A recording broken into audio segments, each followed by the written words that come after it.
Thank you for joining, everyone. I'm just going to give people a minute to get settled and join whilst they're grabbing a coffee or water,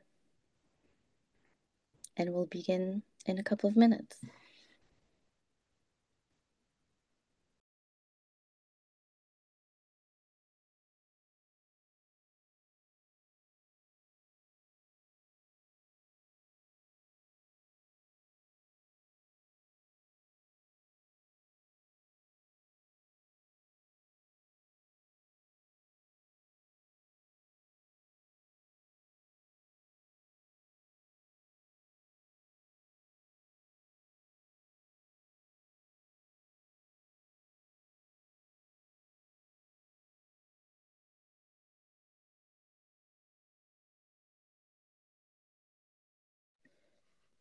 I can see the number ticking up, so I'll give it another minute, but also want to be respectful of people's time. So we'll try to begin around 1:01.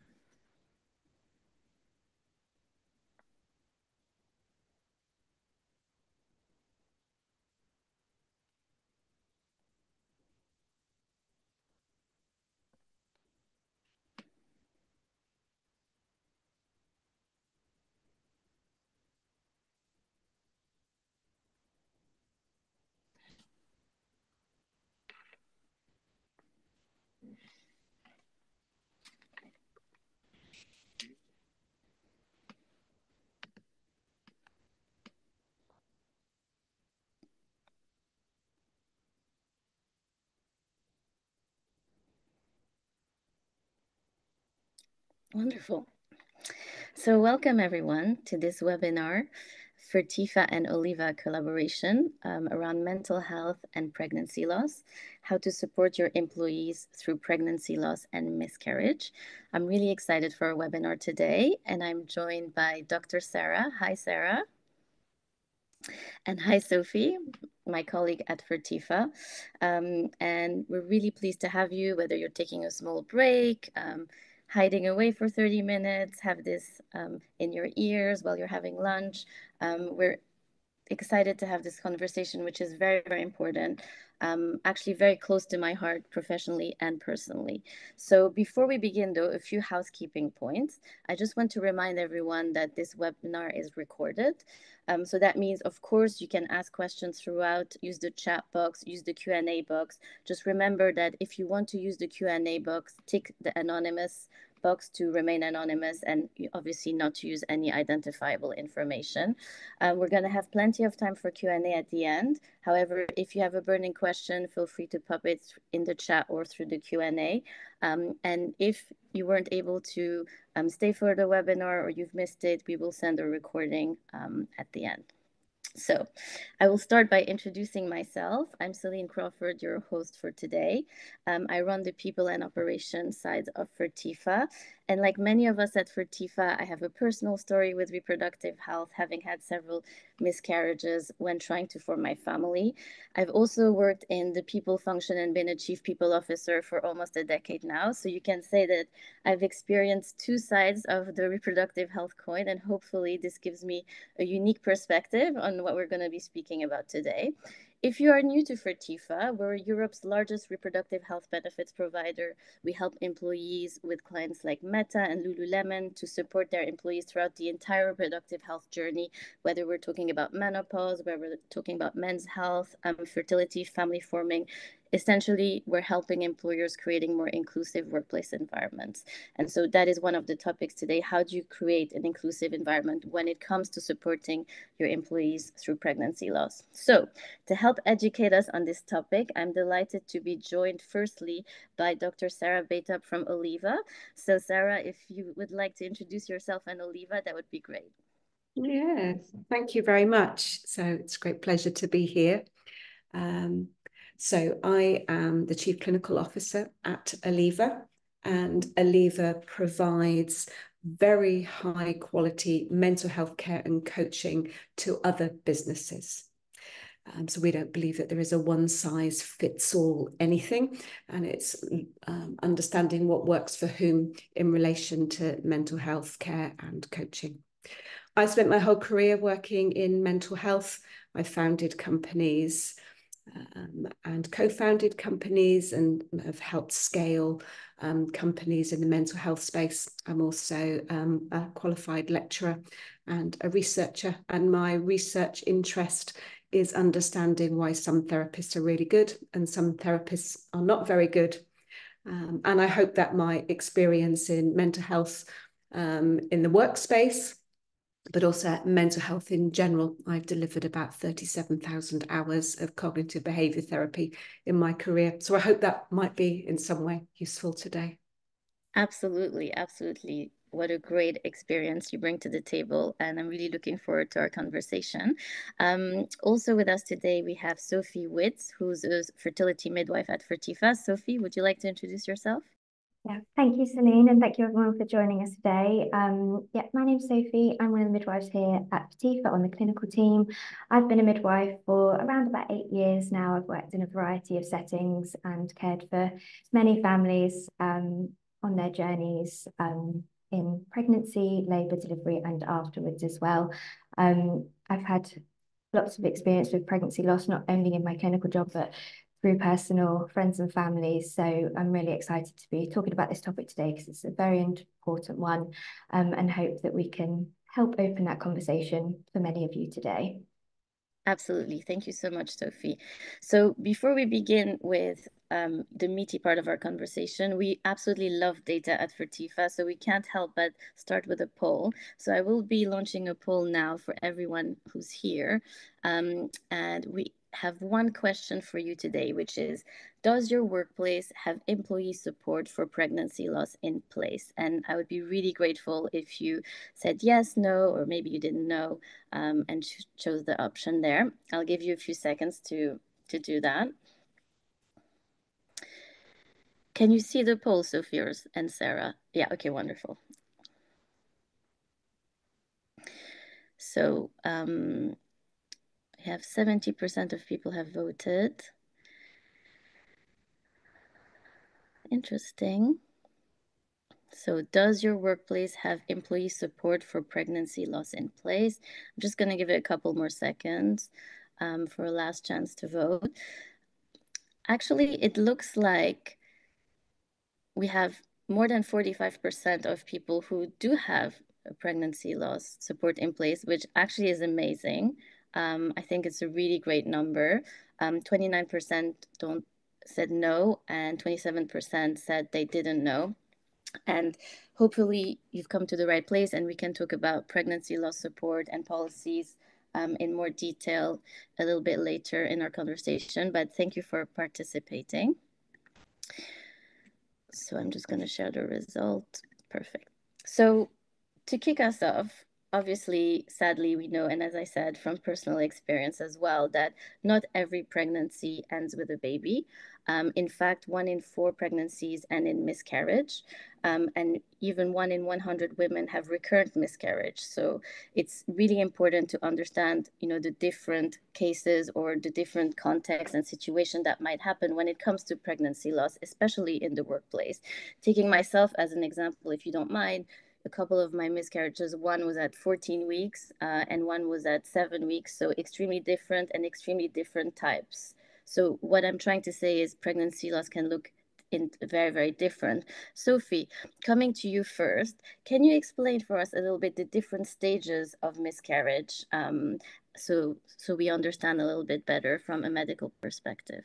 Yeah, of course. I think it is important to remember that pregnancy loss can be different for everybody, but it also can happen at any stage of the pregnancy. I think sometimes the thought of miscarriage is it's early, it's maybe in the first few weeks, it's kind of when people have just maybe found out that they're pregnant, but this is not the case, and pregnancy loss can happen at any stage in the pregnancy, which is really sad, but it needs to be understood because that impacts people's experience and how they maybe deal with it, but also what has to happen during that pregnancy loss, not just to them emotionally, but physically as well. So I'll start by explaining some of the different types. So miscarriage, that can even be broken down into different types of miscarriage. So you've got an early miscarriage, which can be any time within the first trimester. But if you think about the first trimester, that's 3 months.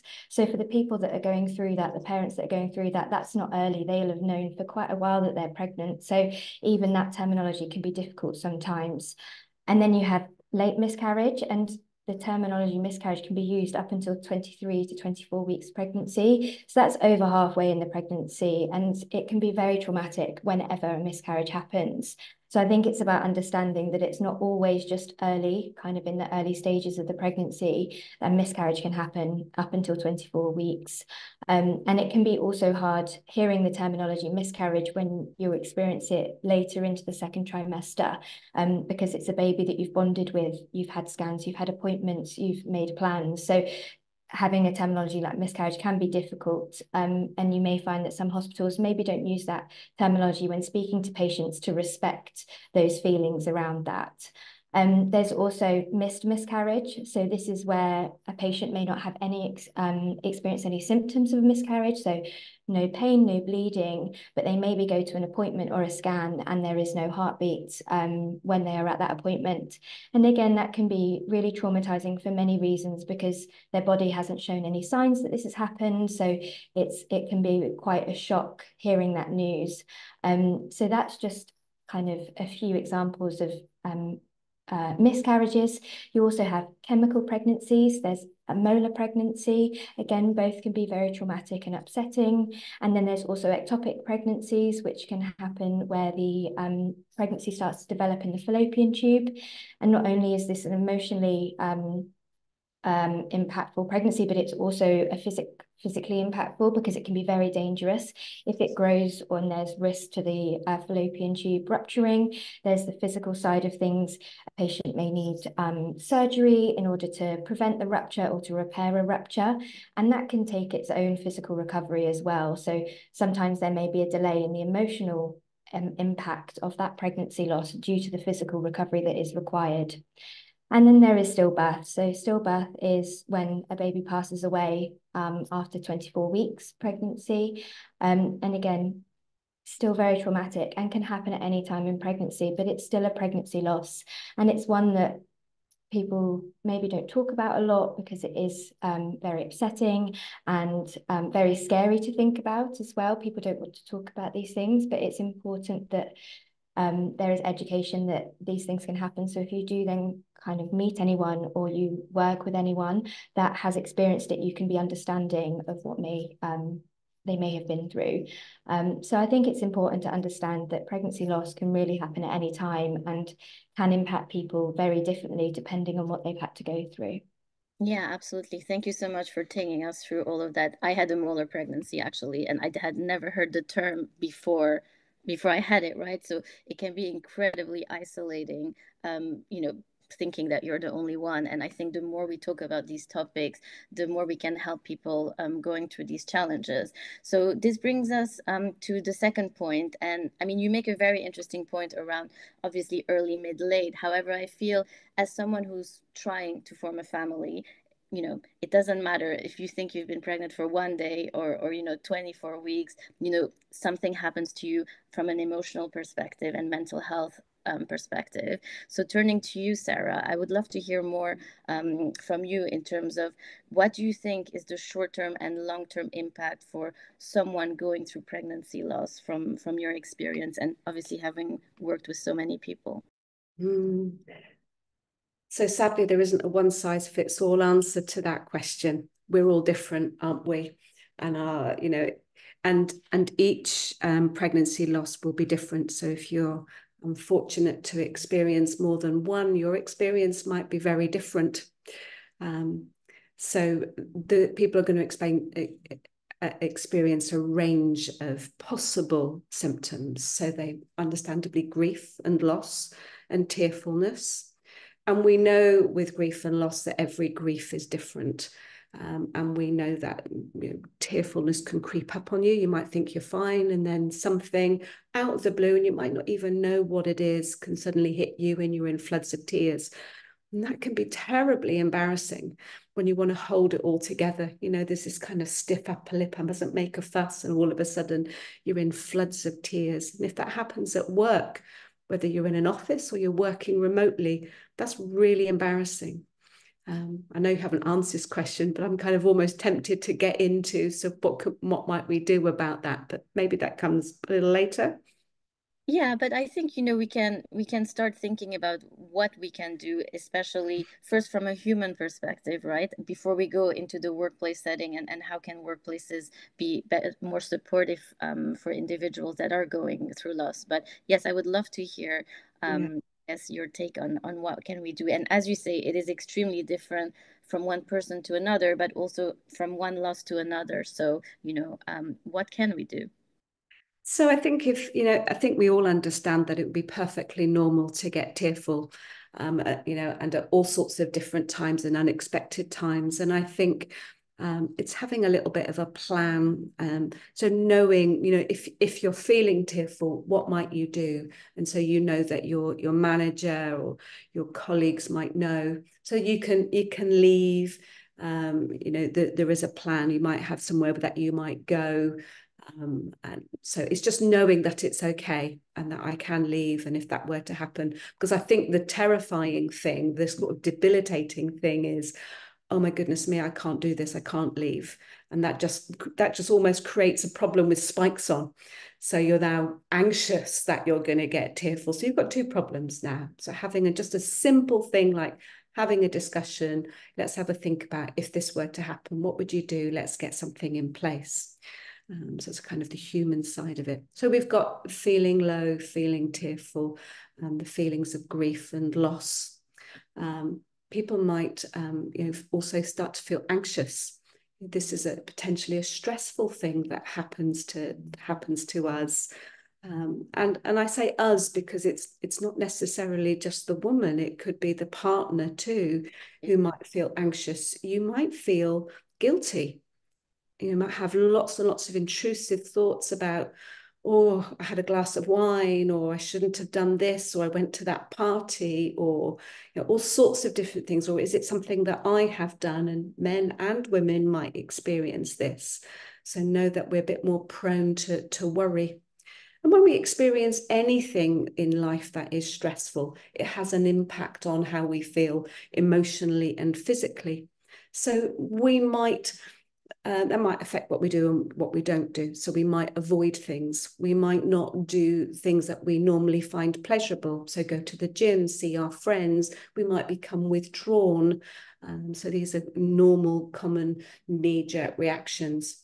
We might have almost what we would call an incongruous emotion. So something that you wouldn't necessarily associate. So we might get angry and be bad-tempered and grumpy and impatient. And again, we then feel bad and guilty. So I think what you should be hearing here is that there isn't one right emotion. You might experience a range of emotions, and it might be a bit of a yo-yo ride. It might be a roller coaster ride where your emotions are going up and down because, of course, and there's the hormonal effects here. It's not just a feeling of loss, but a woman's body is going through a range of emotional changes, hormonal changes, and that's going to impact on our emotions. Thank you so much. I love. Sorry. Yeah. No, that's all right. No, I mean, I'm listening intently, and I really wish that I had heard this, when I was going through this personally. But what I love is about the plan, right? Because there's such a sense of loss of control when someone is going through that, and with the guilt and the embarrassment, or all the kaleidoscopic, most of the time, negative emotions that come with it. So having the sense of control with having a plan, I think, is really important. What's your view in terms of also giving yourself the right to change your mind, right? Because obviously it takes a while to start to identify how you're actually feeling. You might feel something one week, you might feel something different the other week. And so just giving yourself permission to say, okay, this is what I said I needed initially, but actually what I need now is this. Yeah, that's a collaborative process, isn't it? So it's having permission to say, actually, I think I need this now. And I think the most important question that we can ask anybody as leaders or managers or people professionals is, how can I help? And then revisit it. Is that working? How is that working for you? Do we need to adapt or change your plan? And also to articulate, it's okay to change your mind. If we get this wrong, it doesn't matter. We can adapt and change it. Because knowing, that your feelings might change and your needs might change. So it's opening it's giving people permission, isn't it? And saying that. So we can say that as people. But actually it makes it a whole lot easier as leaders and people professionals to say, revisit it, ask the question again, and just say, it's okay to change your mind. If this isn't working, just say, and we'll change it, and make sure that you go back and ask, how is it working? Do we need to change anything? Keep the dialogue going. Absolutely. So, Sophie, obviously you speak to a lot of people and patients at Fertifa who might be going through this kind of loss. And I was just wanting to ask if, what we're saying resonates with the calls that you have with patients and, what they say that they need when they are on these calls with you. Yeah, absolutely. Not just kind of in the course that I'm having, but the couples and the parents that I've cared for kind of in person in hospitals.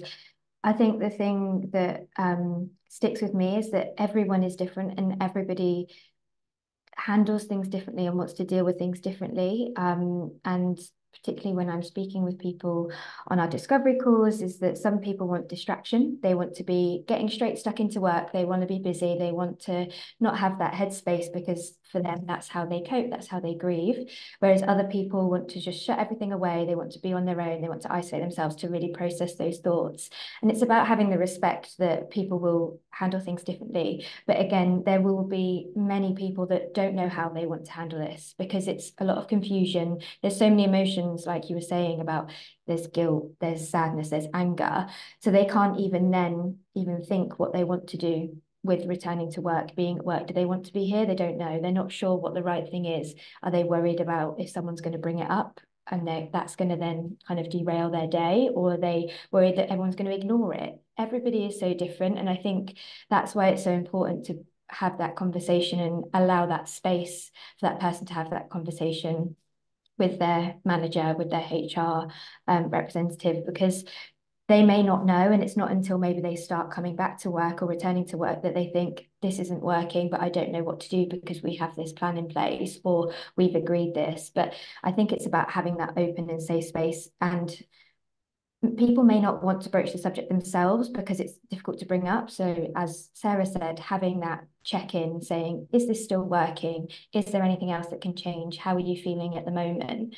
Because there is such a varied response from everybody. It's like with any form of grief, everybody deals with it in a different way, and it's very personal, and it can change, the timeline can change, and day to day can change. It just depends on kind of how they wake up that day. Sometimes they can wake up with reminders of what's happened. Sometimes their brain wakes up and it's at the back of their head. So I think it's just about being respectful of the differences that people may go through. Absolutely. So this brings us really to, the workplace environment and creating a supportive culture and that safe space, because as you said, both of you, every journey is different, even sometimes on a daily basis, on a personal basis. And so the first thing that you can do is creating a safe place and a supporting workplace environment. So from your perspective, Dr. Sarah, what are some of the key things that need to happen for an employee to feel that they are in a safe space in a workplace setting and that they can, I guess, show up in whatever state that they are? That's a huge question, isn't it? Because it doesn't just relate to this topic. And, it relates to absolutely anything that can happen to people. So as people, stuff happens.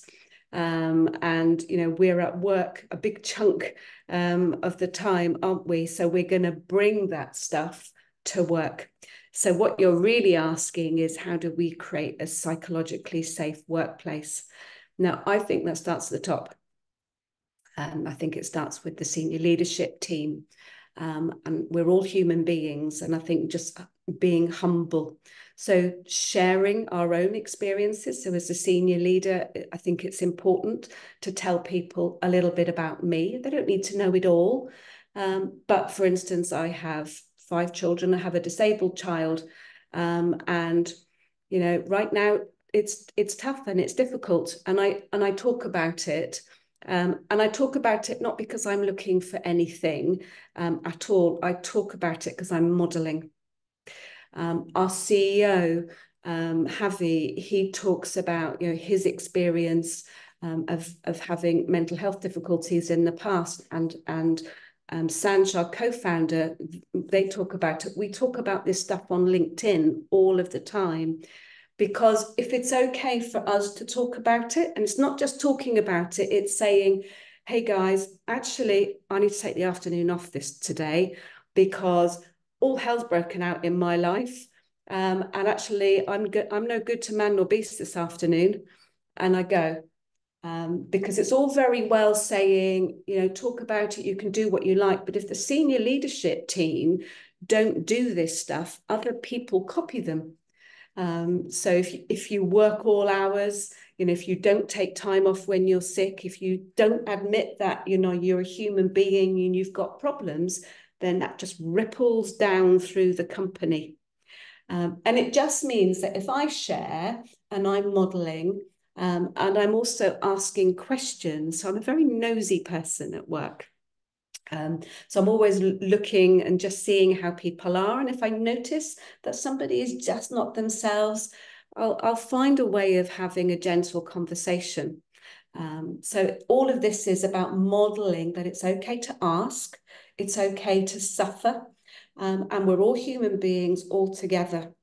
And I think that will ripple down within the company, and people will see, oh, it isn't just a policy where you say this is a psychologically safe environment, you can do this, you can do that. But actually people are doing it.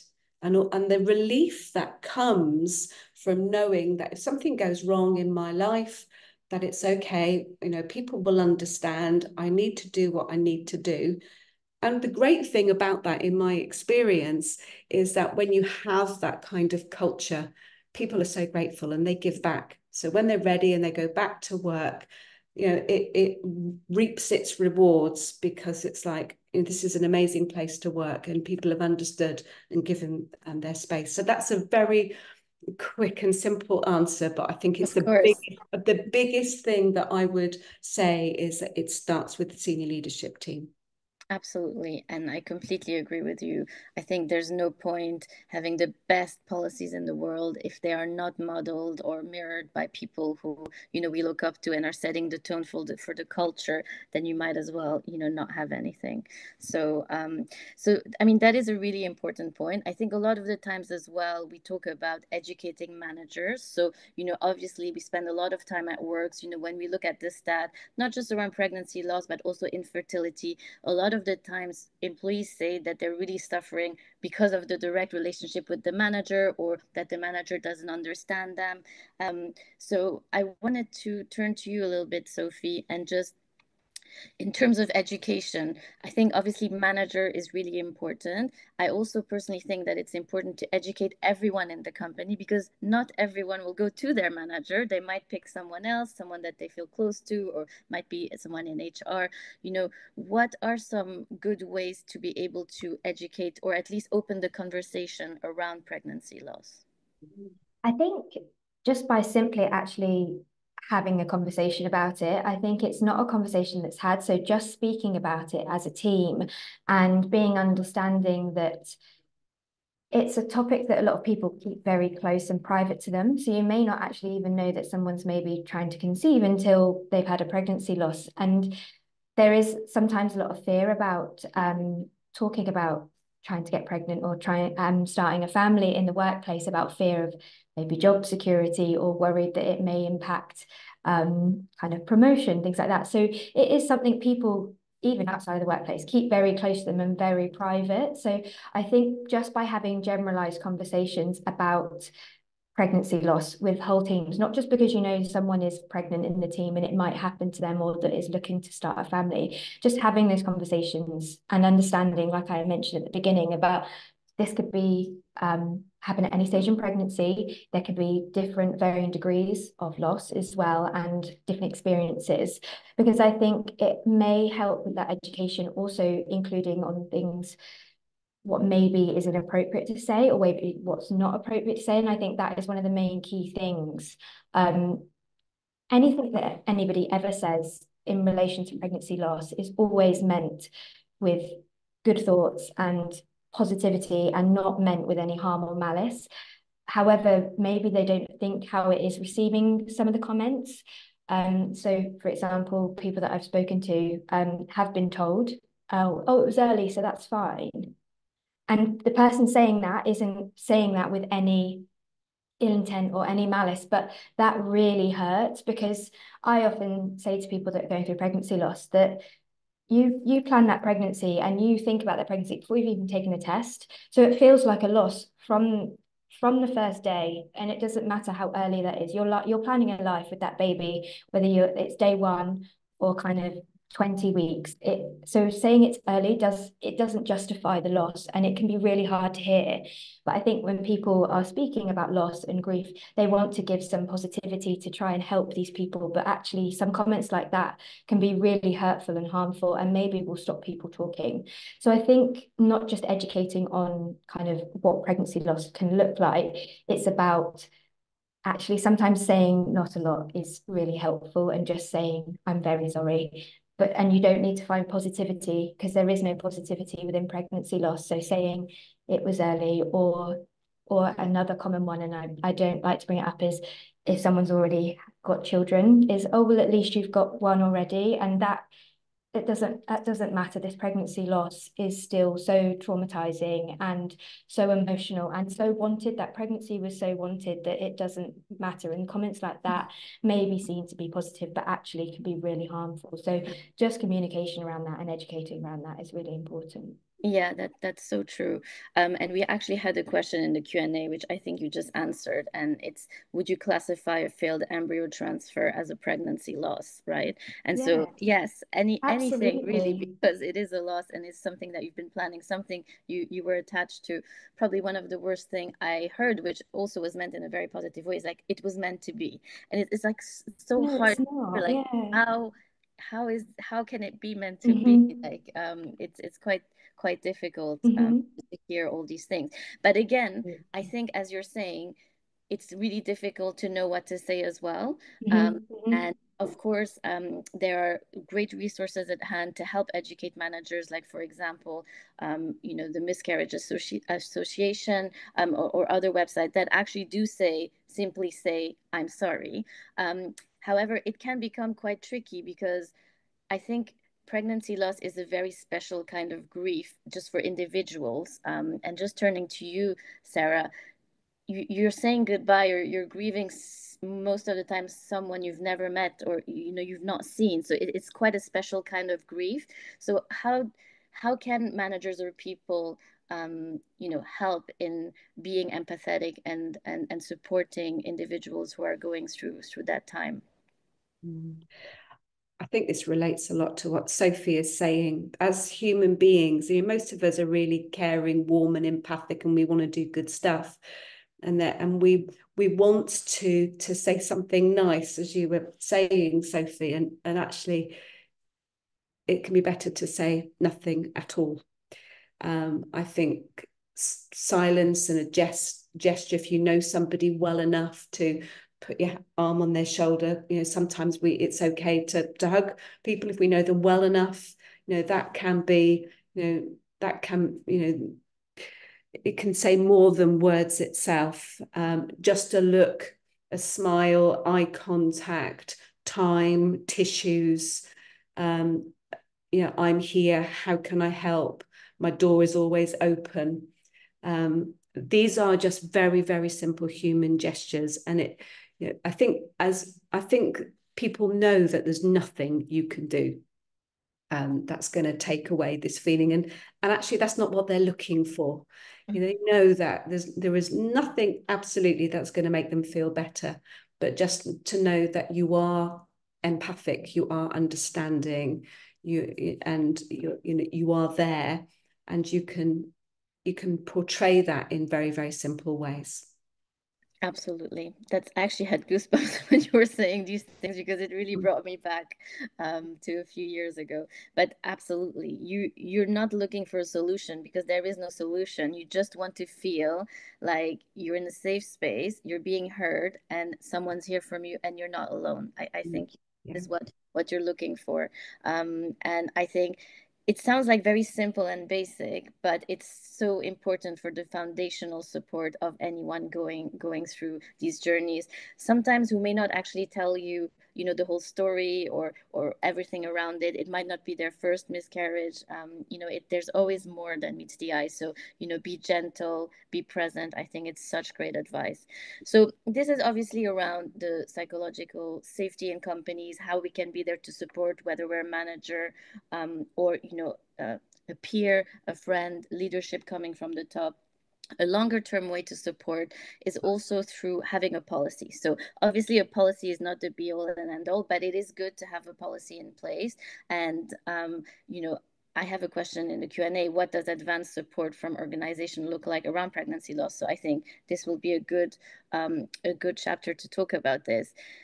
And it's also in a way a not expensive way. And the way that I say that is, a lot of the times chief people officers, they come to Fertifa, we speak to them, they're like, we don't have budget. We don't have budget to support these policies. And actually, you don't need much to start a policy. You want it to be based around understanding. You want it to be really clear as to what you're giving, what you're offering, and around the practicalities as well. So talking a little bit about a pregnancy loss policy, one of the things we recommend usually is to keep it separate from the fertility policy, right? Because there are very different undertones in terms of, I guess the positivity of wanting to form a family, and then obviously some of the hardships that can come from trying to do that. So Sophie, do you agree with that? What's your view on keeping them separate? Yeah, because I do think it is separate, because people that are kind of trying to conceive and potentially facing fertility problems, it is very different. And I think it needs to be handled differently, and kind of respectfully, it should be separate as well for the people that are facing kind of either sets of potential difficulties. So I think it's really important that it is kept separate. There will be similarities because there will be similar support that is needed, but it may be that different plans that are in place, maybe for pregnancy loss, may be different for kind of a fertility pathway. So I definitely see that there is lots of benefits to having them separate. Absolutely. And Sarah, coming to you, obviously we've already established that every person is different and every experience is different. And so we'll experience things differently from an emotional and mental health perspective. What do you think is a good amount of time to at least have in a policy, or what you feel is acceptable for people to start with? And I know there's no right answer for this actually, but I'm just hoping from your experience just to shed some light around needing flexibility basically in a policy. I think if I could have total freedom in writing a policy. And I do appreciate that this kind of butts up against budget. But I think the first thing in that policy needs to be a collaborative conversation around need. So rather saying you will get 1 week off, or you will get 2 weeks off, or you can do this, or you can do that, there is not a one size fits all. And I think it has to start with a collaborative conversation around what somebody might need. Now, somebody might want to be at work, but might need to work reduced hours. They might want to, do some sort of phased return to work. And that phased return might take many shapes and sizes. It might be 1 day off, 1 day on, shorter days. So I think if I could write anything, it would be a collaborative discussion around need, and then with regular reviews. and regular will be defined in that collaborative discussion. When shall we review it? So we've agreed that we're going to do X. When shall we review it? Let's have it. Let's just test it, try it on for size, and see whether this is working for you. Most people want to be at work. Most people want to return to work. People do not want to be feeling the way that they are feeling. And so this policy is to support them whilst they're struggling and enable them to get back into the workplace and do the job that they most normally love and want to be there. And there will be a tiny proportion of people that perhaps don't. That's a different problem. So I think that would be my starting point. I don't think I would want to put, this is your statutory benefit. Yeah. We will give you 3 weeks. We will give you 1 week. I think we have to give flexibility, because I think when you're flexible, people will bend and sway with you. They know that, you you need them to go back to work. And I think putting a defined period of time creates its own problems. Yeah, I understand that. It can be tricky if you want to think about paid time, right? So I think some people choose to say, okay, we're going to give a couple of weeks around that. However, we will review regularly on a case-by-case basis any extra time that you need off. And I think it's really important in the policy to also have the practicalities, right? It's like, how do I book this time off in our system? Who do I have to let know? It sounds like really small decision, but when you're going through such a vulnerable state, it's actually really intense having to think about these things. So making sure that these things are actually in your policy. And somebody asked a really good question in the Q&A about keeping these policies separate. It's really around signposting, because you don't want to be having to search, for where things are. So either making sure that this is included in your handbook or on your systems in a very, very easy accessible, or, to a person. Sometimes people don't want to talk to a person, but say at least, okay, this HR representative will be the person that, will help you if you need to find any more information around that. So I think that is definitely important. And obviously, I think the plan of action that you mentioned initially is so great, because you can really tailor that to each individual and what they need at the time. And then each company will have different resources, right? So some companies might give access to counseling. Some companies might give other things. What have you seen in your experience, Sarah, that has been quite impactful? So this is a topic right up my street, isn't it? Because in every single company that I've worked in, I have set up a mental health service for the staff. So I've worked in mental health for a long time, and so therefore the companies I'm working in are mental health companies, but didn't have a decent resource for the staff. So I think making sure there is a very high quality, easy access service for employees with a range of offerings. Different things work for different people. So I kind of see it as a sliding scale, a continuum. So on one end, you've got nothing. You're on your own, guys. There's something called the NHS, off you go. And then you might have companies that are sort of doing a tick box mental health sort of policy and process, and they might have mental health first aiders or something along those lines. And, that's it, job done, guys. We've done mental health. Or you might have a company that has access to a phone EAP, employment assistance program, so that people can phone up and talk. All the way up right to the very, the top end of the continuum, where you've got access to a variety of things, whether that might be a one-off session. I want to talk to somebody this afternoon now to get this off my chest, all the way through to somebody that has post-traumatic stress disorder after a complicated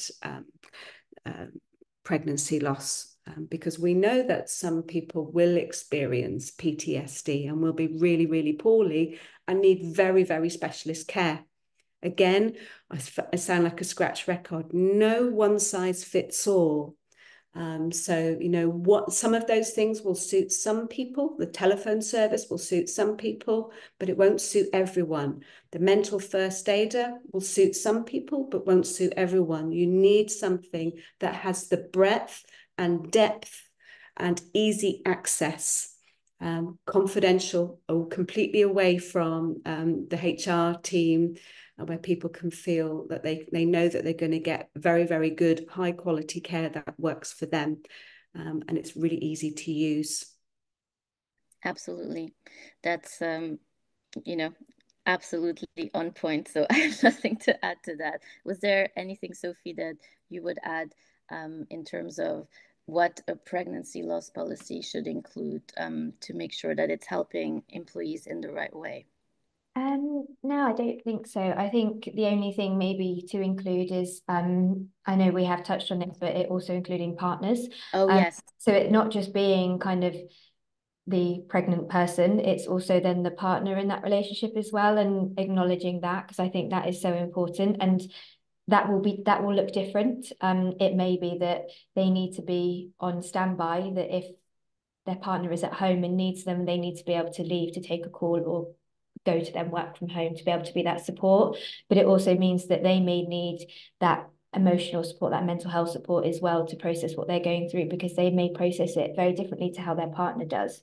So I think that would be the only thing that I would mention, is that within a pregnancy loss, that it includes both parents, not just the kind of the one that was Sometimes pregnant. more than two as well. So, Exactly, yeah, exactly. so, if you want to take into account modern representation of family forming, it really has to represent everyone who's going through that loss and that grief. And it's not just the person who, was carrying, although, obviously that's a very important person Yeah, to consider. absolutely. No, thank you. That's such an important point.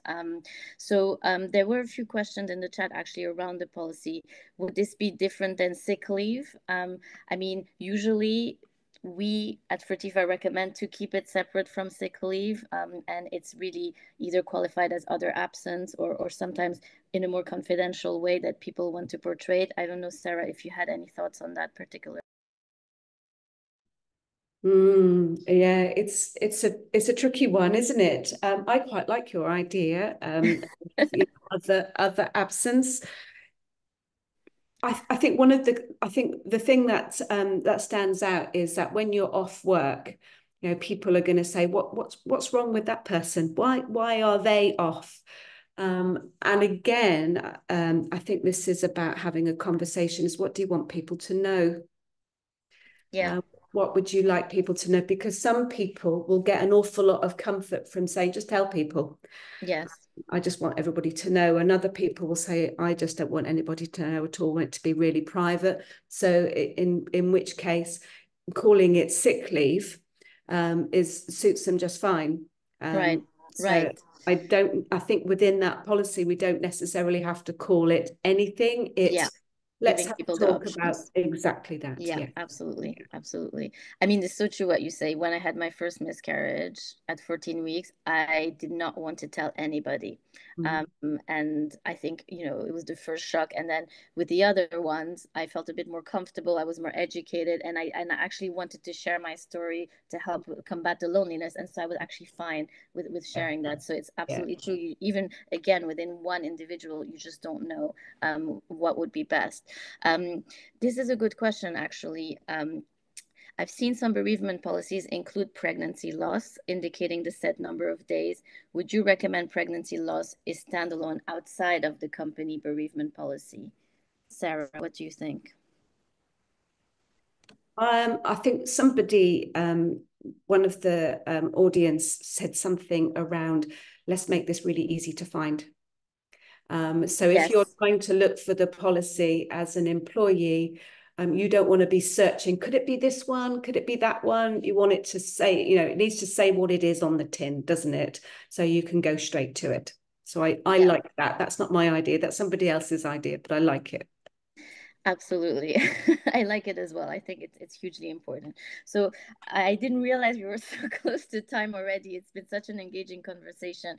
I guess what we're saying is that people are going to go through what they're going to go through, whether you have something in place or not, right? It's an incredibly sad and intense time in your life spent on, Googling, finding information. So whether you have a workplace support that is the most advanced, like working with company like Oliva or Fertifa, or whether really you're just trying to create a psychological safety and a pregnancy loss policy, it's a really good place to start to open up the conversation. And don't worry to get it wrong, before you get it right, but start somewhere, open up the conversation, and just know that you need to include flexibility to make sure that you're accounting for everyone's experience in it. Although I do say be careful between being flexible and vague. So, that's probably a topic for another webinar. We have quite a few questions, so I did want to go to the Q&A.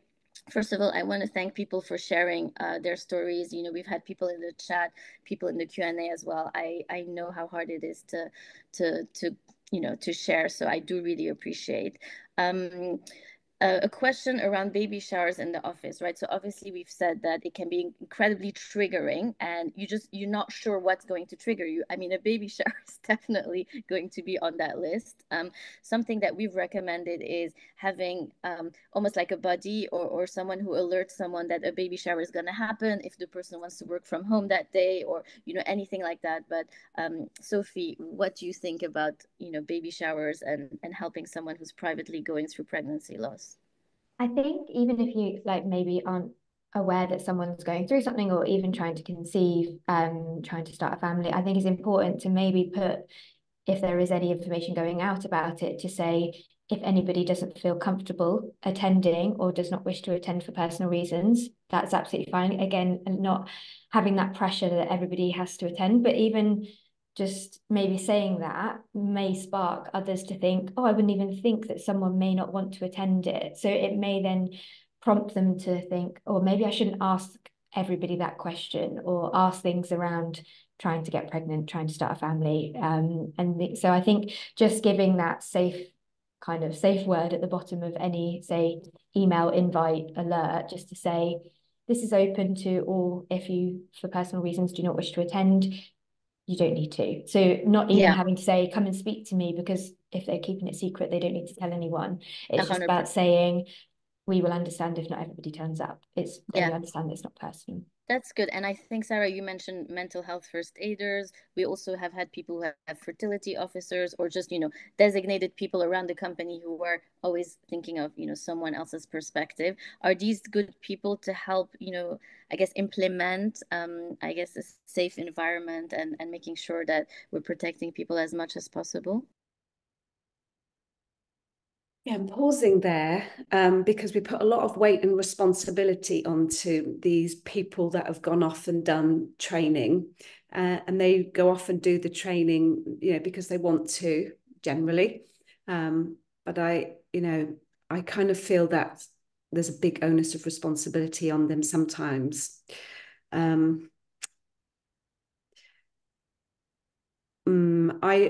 In terms of course, it's lovely to have somebody that you feel that you could go and talk to, and that's an option. And sometimes you don't even have to have the title, because I'm sure we've all worked with people where you think, that person is a gem to talk to, and and they make themselves known that that they're there to support. But I think I actually prefer Sophie's. Yes.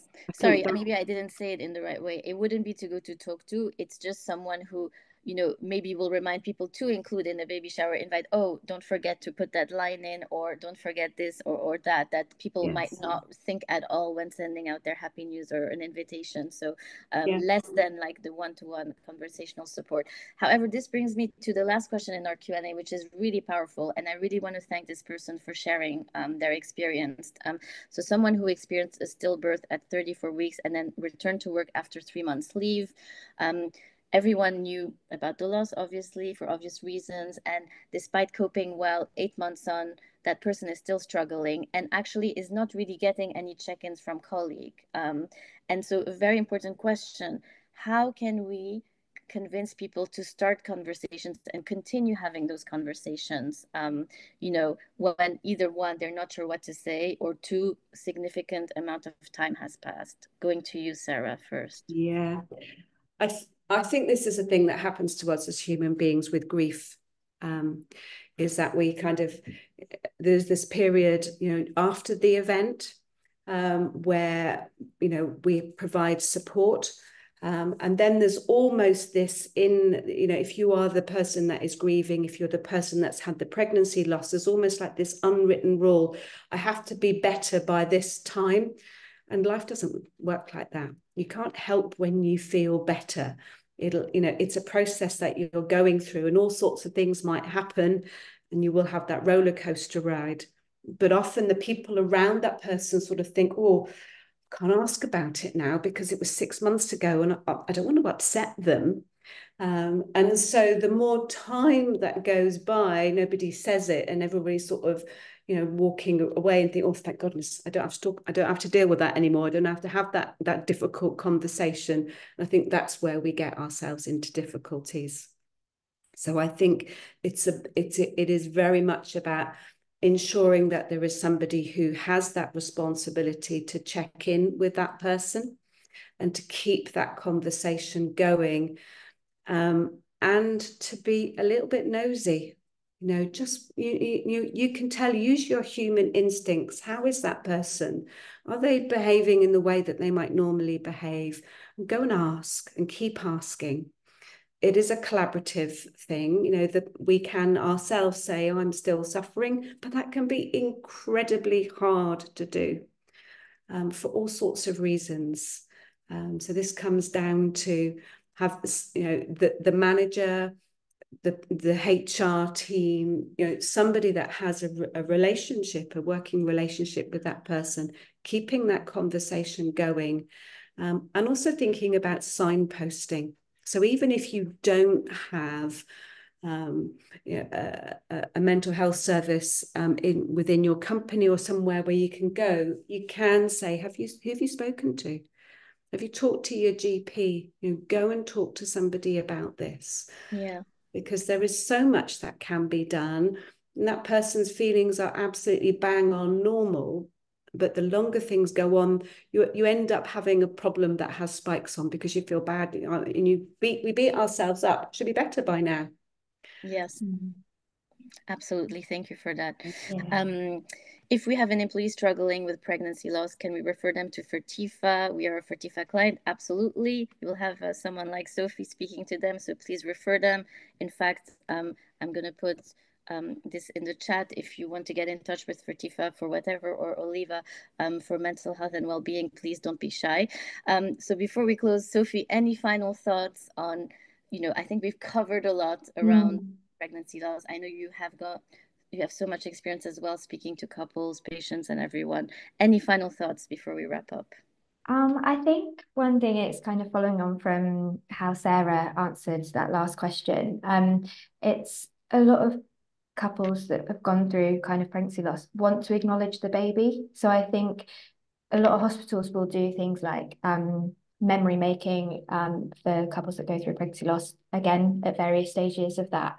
And so they may have conversations about talking about them as your baby, not pretending like then they never happened. And I think sometimes that can be really a struggle, is that life goes on and that baby didn't exist. So yeah. I think and again, you will be able to gauge from who wants to be able to acknowledge that they had their baby and kind of including them in their life still, even though they're not currently here.